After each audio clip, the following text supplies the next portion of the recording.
అమ్మగారు ఏందమ్మా ఎవరు పంపించారు? ఏదైనా పని ఉంటే ఇస్తారని పక్కింటి అమ్మగారు పంపించారండి. ఏమన్నా పని ఉంటే ఇవ్వరా కొంచెం నాకు?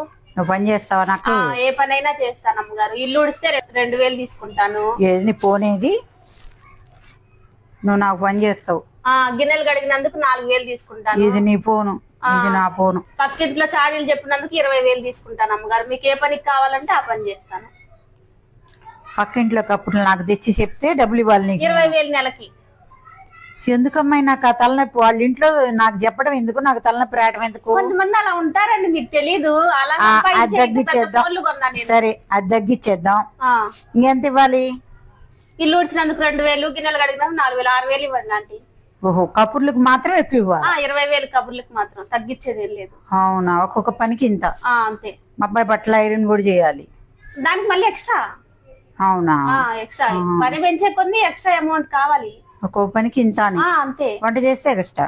వంట చేస్తే ఎక్స్ట్రా, ఏ పని చేసినా ఎక్స్ట్రా అండి. ఈ పనికి ఏమి ఇస్తాంలే గానీ మా అబ్బాయిని పెళ్లి చేసుకోరాదు? ఈ పనులన్నీ చేసుకుంది గానీ. అలా అంటే ఎట్లా? నాకు డబ్బులు తక్కువ. మీ ఒక్కింట్లో చేస్తే, అందరి ఇళ్ళలో చేస్తే నాకు బోల్డ్ అనే డబ్బులు వస్తాయి. భలే చెప్పారులే. పని ఇస్తానని వస్తే పెళ్లి చేసుకోమంటున్నారు. నాకు పని వద్దు, ఏమొద్దు, ఇంక వేరే ఇల్లు చూసుకుంటా. బాయ్.